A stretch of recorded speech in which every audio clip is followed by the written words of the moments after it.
कहां से आ रही है, अच्छी स्मेल कहां से आ रही है, उसको पता ही नहीं कि सुगंध कहां से आ रही है। जंगल में भाग रहा है भाग रहा है भाग रहा है, उसको पता नहीं है कि उसकी पेट की नाभि में जो कस्तूरी है उससे वो सुगंध आ रही है।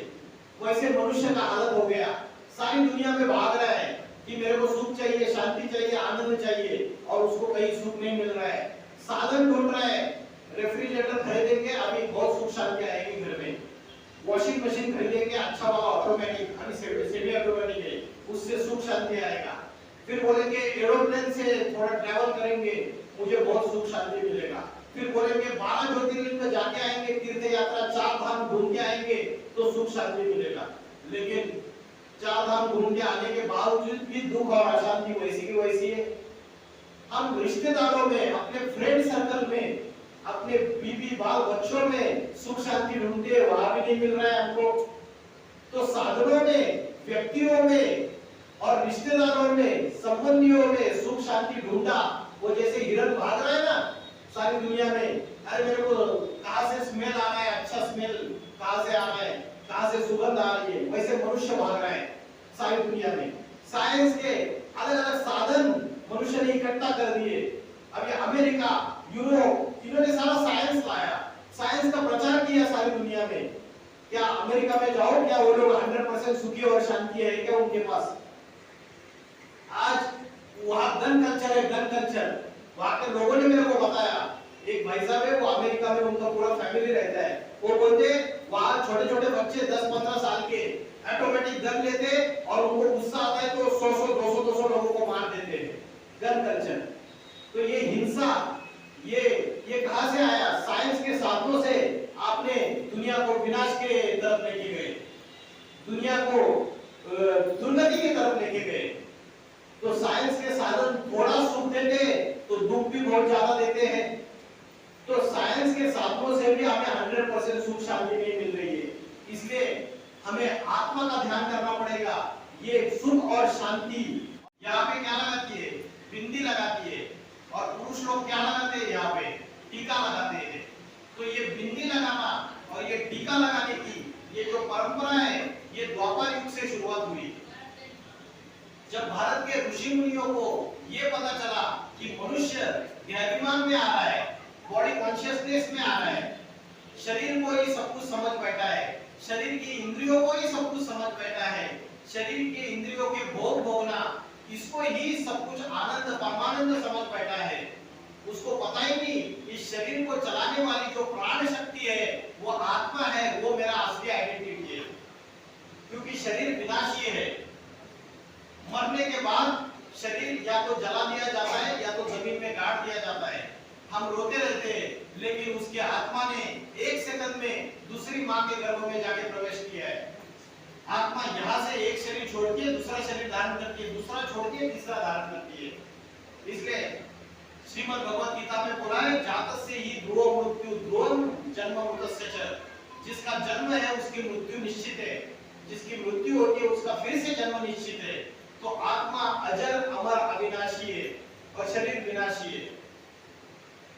अभी जैसे कोई रवि जी है और रवि जी कुर्सी पे बैठे हुए हैं, 70-75 साल की उम्र है, और रवि जी बैठे बैठे क्या हो गया, अचानक हार्ट अटैक आ गया कुर्सी पे बैठे बैठे। अभी मर गए हो।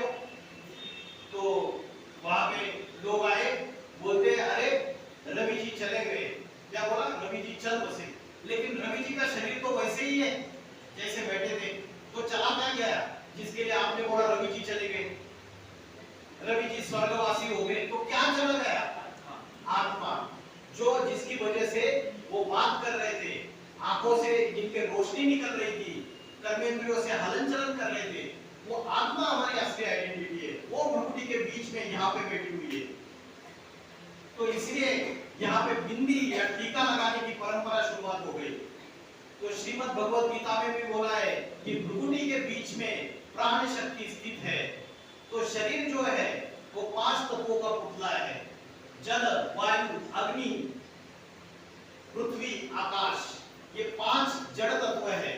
ये 5 जड़ तत्वों से शरीर बना हुआ है। इस इस शरीर में जल भी है, पानी भी होता है शरीर के अंदर, वायु भी है, बोलते हैं ना आपको गैस हो गई है बहुत पेट में, तो वायु भी है, जल भी।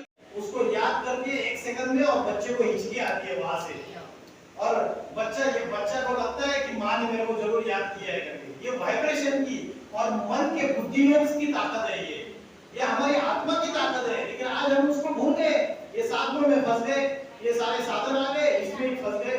आज हम इसके लिए समय नहीं दे रहे। इसको समय दीजिए, देखिए सारा घर परिवार सुख शांति आ जाएगी, सभी बड़ी समस्याएं सॉल्व हो जाएगी, पहाड़ जैसी समस्याएं छोटी छोटी लगने लगेगी। ठीक है, ओम नमः शिवाय। और किसी को प्रश्न है तो पूछ सकते हैं। प्रश्न पूछिए, सामने सामने ज्यादा प्रक्रिया है, हाँ जी, या महिलाओं द्वारा बिंदी लगाने की जो प्रक्रिया है, इसका हमारे निकुंभी के शांतिकरण में क्या अध्याय है? हम लगाने का प्रतीक हम लगाते हैं, हाँ जी, उसका मूल उद्देश्य क्या है? उसका मूल उद्देश्य यही है कि मैंने बोला द्वापर युग से ऋषि मुनियों को जब ये पता चला कि मनुष्य बॉडी कॉन्शियसनेस में आ रहा है, मनुष्य को इंद्रियों का भान आ रहा है, तो मनुष्य का भान इन निचली इंद्रियों से हट के यहाँ पे चला जाए, बुद्धि का भान, मन का एकाग्रता, तो उसकी वजह से एज अ सिंबॉलिकल ये बिंदी या टीका लगाना शुरुआत कर दिया, ताकि बुद्धि का एकाग्रता कंसंट्रेशन यहाँ है, बुद्धि नीचे से हटके ऊपर, क्योंकि जो पुरुष की वीर्य और रजो की शक्ति है वो डिस्चार्ज होती है, अधोगामी होती है। अगर हमने यहाँ पे ध्यान लगाया तो वो शक्ति ऊर्ध्वगामी होना चालू लगी। इसलिए अध्यात्म में शास्त्रों में बोलते हैं कि कुंडलिनी शक्ति जागरूक हो जाती है, तो यहाँ ध्यान करोगे तो कुंडलिनी शक्ति जागरूक होती है, वो फाइनल स्टेज है, 100% स्टेज। लेकिन अभ्यास करेंगे, अर्जुन ने भगवान को पूछा कि मेरा मन बार बार भटक रहा है, मैं इस चंचल मन को, ये जैसे घोड़ा भागता है वैसे इस घोड़े को मैं कंट्रोल नहीं कर पा रहा हूँ, ये वायु के समान गतिमान है, ये बलवान है, हठी है, इस चंचल मन को मैं कैसे एकाग्र करूं? तो भगवान ने जवाब दिया, अभ्यास ने तो कौन्तेय वैराग्य न चतुर्यते, बार बार योगाभ्यास कर। क्या अभ्यास कर? अपने को आत्मा समझने का, इस चंचल मन को बार बार एकाग्र करने का अभ्यास कर।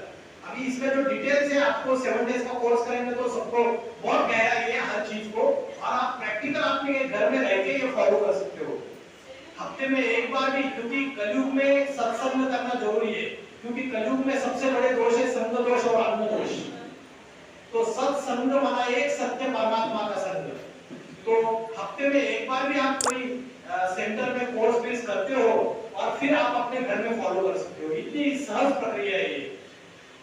मेरे को बताइए, माँ अपने बच्चे को जब याद करती है, बच्चा अगर अमेरिका चला गया तो माँ बच्चे को कैसे याद करती है? क्या कोई गाना बजाती है? क्या कोई फोटो लेके नाचती है? डांस करती है, गाना बजाती है बड़े बड़े आवाज में? आज भगवान को हम कैसे याद कर रहे हैं? म्यूजिक बजाएंगे। बिंदी लगाने का अर्थ क्या है? उसका अर्थ ये है कि आत्मा यहाँ टिकी हुई है, आत्मा यहाँ रहती है। तो हम अभी जैसे मैं सबको ये चीज बताता हूँ कि ब्रह्म मुहूर्त में सवेरे 2 बजे से लेकर 4:45 बजे तक का समय है, ब्रह्म मुहूर्त का समय। उस समय उठ के आत्मा का अगर ध्यान करेंगे, यहाँ पे अगर कॉन्सेंट्रेट करेंगे, जैसे आकाश में स्टार चमक रहा है वैसा स्टार यहाँ पे चमक रहा है, इसका अगर ध्यान करेंगे, सवेरे 4 बजे में उठ गए, आधा घंटा पौना घंटा, और मन में दूसरे विचार नहीं आने चाहिए, कोई भी व्यक्ति याद नहीं आना चाहिए, मित्र याद नहीं आना चाहिए, परिवार वाले याद नहीं आने चाहिए, सिर्फ मैं आत्मा ज्योति बिंदु स्वरूप हूँ, मैं आत्मा स्टार हूँ। बस एक स्टार में बुद्धि को एकाग्र करना है इस स्थान पे। और जब आप बुद्धि को एकाग्र करेंगे तो आपकी बुद्धि उत्तमांग में स्थित हो गई, इसको बोलते हैं उत्तमांग, और उसके नीचे नाक कान ये इंद्रिया जो है नीचे वाली, फिर जहां से मूत्र और मल का त्याग होता है उसको बोलते हैं भ्रष्ट इंद्रिया। तो हमारी बुद्धि जो है, आज पुरुष की बुद्धि, स्त्री की बुद्धि और सभी मनुष्य मात्र की बुद्धि इन भ्रष्ट इंद्रियों में जा रही है, नीचे की इंद्रियों में जा रही है। उस इंद्रियों से बुद्धि को हटा के आपको भ्रुकुटी के बीच में जहां आत्मा रहती है, वहां मन को एकाग्र करना है, बुद्धि को स्थिरियम करना है। यहाँ पे मैं आत्मा स्टार हूँ, जैसे आकाश में स्टार चमकता है। श्रीमद् भगवत गीता में बोला है, शरीर, सर, गर्दन सीधा रख के, आंखें खुली रख के, सामप्रेक्ष, गीता में बोला है सामप्रेक्ष, आंखें खुली रख के अगर कोई व्यक्ति भ्रूण मध्य भ्रूकुटी के बीच में अपनी मन बुद्धि रूपी आत्मा को एकाग्र करता है तो उसको परम शांति का अनुभव हो सकता है। तो आत्मा यहाँ रहती है। मेरा उद्देश्य वही। हाँ जी, श्रेष्ठ विद्या है। श्रीमद् भगवत गीता में बोला है, नहीं ज्ञानेन सदृशं पवित्रं इह विद्यते। इस ज्ञान के सिवाय इस सृष्टि में कोई भी वस्तु पवित्र नहीं है। तो कौन सा ज्ञान सबसे ज्यादा पवित्र है? इंजीनियरिंग का ज्ञान, डॉक्टर बनने का ज्ञान, या जो स्कूल में पढ़ाया जाता है भौतिक शास्त्र, केमिस्ट्री, फिजिक्स, ये ज्ञान सबसे ज्यादा पवित्र है। कौन सा ज्ञान सबसे ज्यादा पवित्र है? श्रीमद् भगवत गीता भगवान वाच है। दूसरे जितने भी ग्रंथ है, कुरान, बाइबल, धम्मपद, ग्रंथ साहब, ये जितने भी ग्रंथ है उसमें कहीं भी नहीं लिखा है भगवान वाच। एक श्रीमद् भगवत गीता है जिसमें लिखा है भगवान वाच। स्वयं भगवान ने गीता का गायन किया है। लेकिन आज जो हिंदू अपने को कहलाते हैं, जो अपने को असली सनातन धर्म वाले कहते हैं, क्या उनके पास श्रीमद् भगवत गीता का ज्ञान है? किसी के पास? गीता के श्लोक, गीता के अर्थ, गीता में क्या चीजें बोली है, वो हमारे जीवन में हम उतारते हैं, उसका इस्तेमाल करते हैं? बताइए, करते हैं? गीता पता है आपको? श्रीमद् भगवत गीता कभी पढ़ी है? श्रीमद् भगवत गीता तो जो आद्य ग्रंथ है उसका नॉलेज हम भूल गए। तो नहीं ज्ञानेन सदृशं पवित्रम इह विद्यते। इस अध्यात्म ज्ञान के सिवाय इस सृष्टि में कोई भी वस्तु पवित्र नहीं है। ये सबसे ज्यादा पवित्र ज्ञान है। तो आज मनुष्य जो दुखी, अशांत हो रहा है, उसका मूल कारण है, डिप्रेशन में जाना है, उसका मूल कारण है हम आत्मा के अंदर के ज्ञान को भूल गए, अध्यात्म को भूल गए। तो जैसे फिजिकल हेल्थ, शरीर स्वस्थ रखने के लिए हम क्या करते हैं? डॉक्टर के पास जाते हैं। बीमारी आती है, डॉक्टर के पास जाते हैं। हम अगर प्रॉब्लम आया शरीर को तो हम अच्छे ड्राई फ्रूट्स खाएंगे, अच्छा डाइट लेंगे, जिम में जाएंगे, सभी शरीर को स्वस्थ रखने के लिए सारे उपाय करेंगे। लेकिन मन बीमार होता है तो मन के लिए क्या करते हैं? या साइकियाट्रिस्ट के पास जाएंगे। आज छोटे बच्चे से लेकर बूढ़े तक किसी का भी मन एकाग्र नहीं है, सबका मन भटक रहा है। तो ये मन का डॉक्टर कौन है? ये मन को एकाग्र करने का पेरेंट्स क्या करते हैं? बच्चों को टॉनिक खिलाते हैं। मृत्यु, महामृत्यु, इसलिए शंकर के द्वारा महाविनाश गाया हुआ है। वो तो महामृत्यु नहीं है ना, वो तो करते हैं। हाँ नहीं, लेकिन उसको महाकाल बोला ना। वो मैंने क्या बोला? मनुष्य ने अपने विनाश के साधन तय किए, भगवान ने विनाश के साधन तय। जब आदि हो जाती है तो उसकी प्रेरणा से सिर्फ अंत हो जाता है, क्योंकि पुराना घर तोड़ना भी कल्याणकारी है। बच्चे दुखी हो रहे तो परमात्मा आके नया घर स्थापन करता है, उसकी प्रेरणा से पुरानी दुनिया का विनाश हो जाता है। तो इसीलिए महामृत्यु है, वो महाकाल है। लेकिन महाकाल के जो शरण में जाएगा उसको काल क्या खाएगा? उसके शरण में जाने वाले को कुछ नहीं होगा। इसलिए बोला है सर्व धर्मान परित्यज्य मामेकं शरणं व्रज। ये जितने भी धर्म है, मुस्लिम, बौद्ध, क्रिश्चियन, सन्यासी, हिंदू, ये जितने भी देह के धर्म है, इन सबको त्याग दे, मुझे एक परमपिता परमात्मा शिव शंकर भोलेनाथ के शरण में आ जा। विनाश काले विपरीत बुद्धि विनश्यन्ति, विनाश काले परमात्मा से प्रीत बुद्धि विजयन्ते। तो ये विनाश काल जब सृष्टि में आता है तो वो भगवान जिस साधारण मनुष्य शरीर में आता है उसको जो पहचानता है और उससे प्रीत बुद्धि करता है, उसका विजय हो जाएगा, वो नई दुनिया स्वर्ग में आएगा। ठीक है,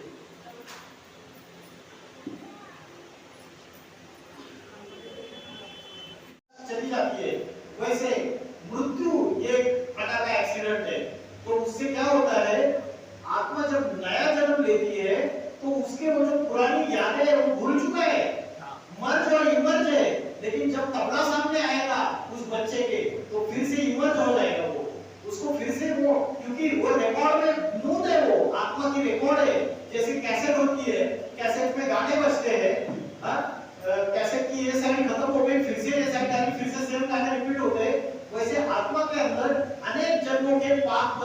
अच्छे कर्मों के रिकॉर्ड नून है, जो भी कर्म किए उसका संस्कार नून है।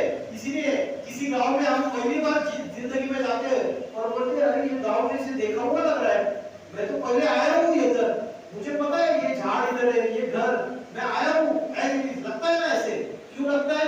क्योंकि आत्मा का मर्ज और इमर्ज का कंसेप्ट है, जब वो चीजें सामने आती है। इसलिए मैंने जब गाड़ी सीखी ना 4 व्हीलर बचपन में, जब 10वीं के बाद मैंने जब गाड़ी सीखी, मेरा दोस्त और मैं दोनों ने, तो मैंने तो मेरा भाई का गाड़ी जो है वो डायरेक्टली मैं निकालता था चोरी छुपे, चाबी लेता था और मुझे मन के अंदर ही लगता था इधर एक्सीलरेटर है, इधर ब्रेक है, क्लच है, और अपने आप में चलाता था उसको। छोटी मोटी गलती होती थी, लेकिन मेरा दोस्त है वो 2-2 साल 3-3 साल इतने मॉडल गाड़ी में उसने क्लासेस लगाए, लेकिन उसके बुद्धि में कभी बैठा नहीं वो गाड़ी चलानी कैसी है, वो गाड़ी सीख ही नहीं पाया। तो ये कहां से आ गया? तो ये इमर्ज का कंसेप्ट जो है ना, मेरे आत्मा में रिकॉर्ड है पूर्व जन्मों की। सिर्फ उचित समय उचित साधन व्यक्ति आने के बाद वो इमर्ज हो जाता है।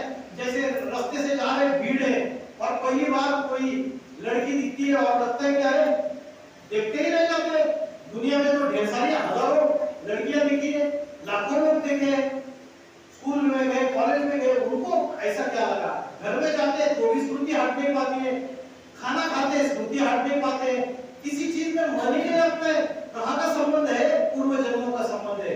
हिसाब किताब लेने के लिए आते, तो ये संस्कार जो है ना, रील है, ये अंदर बैठी हुई है।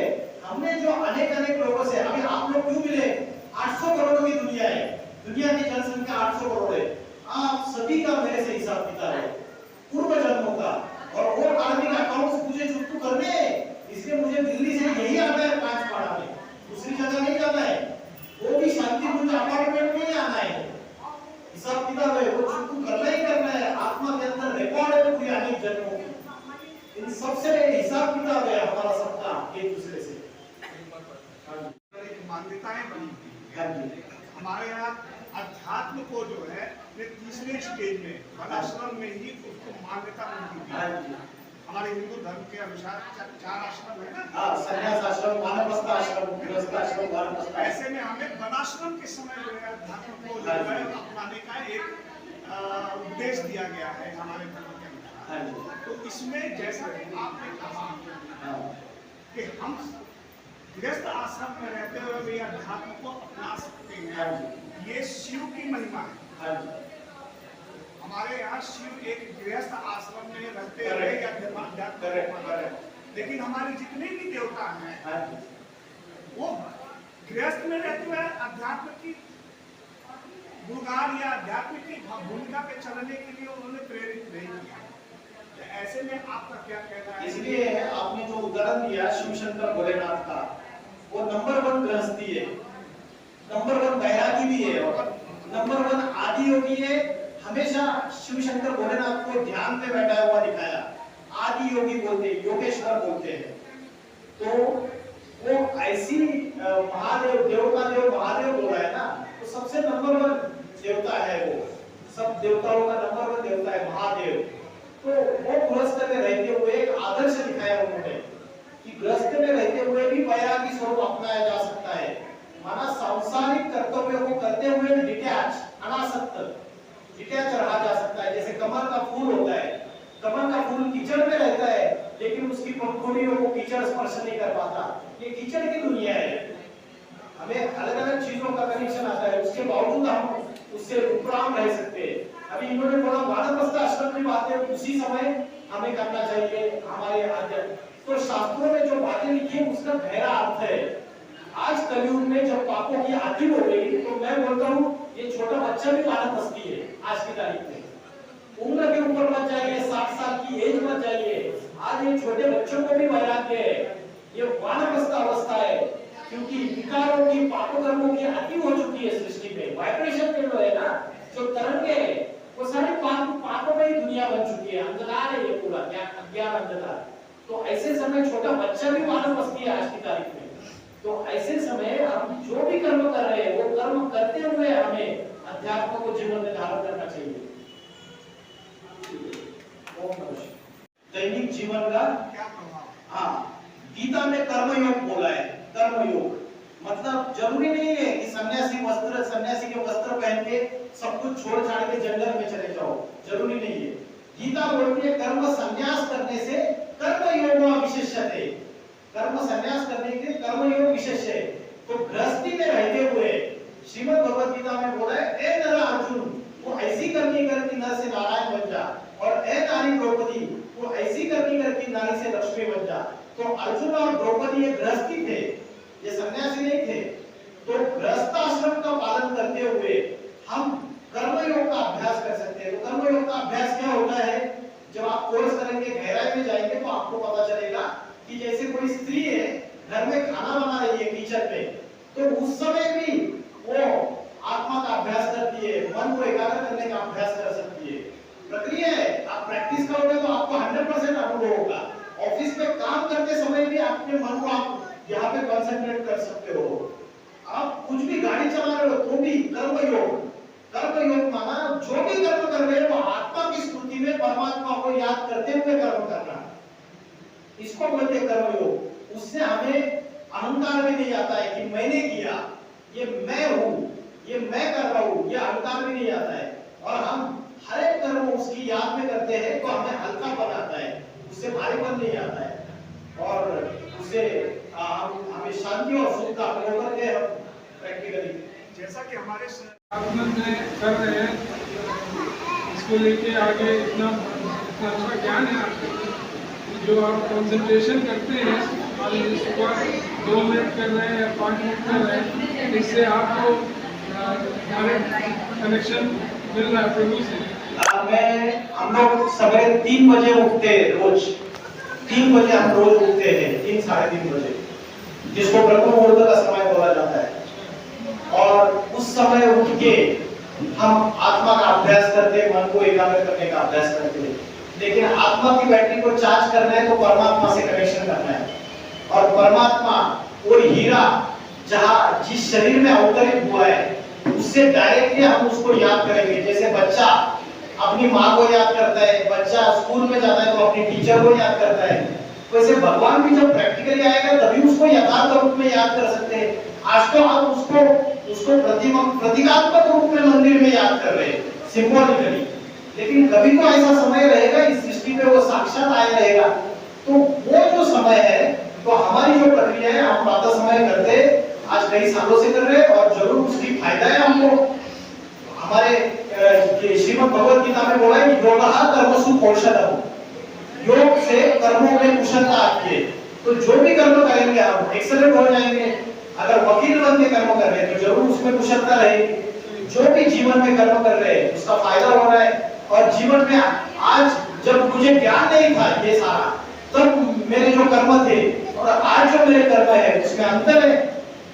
तब मेरे मन की जो शांति थी और आज जो मेरे मन की शांति है उसमें भी अंतर है। पहले अशांत थे, आज पूरे शांत है, बड़ी बड़ी समस्याओं में भी शांत रह जाते हैं। ये आत्मा की ताकत है।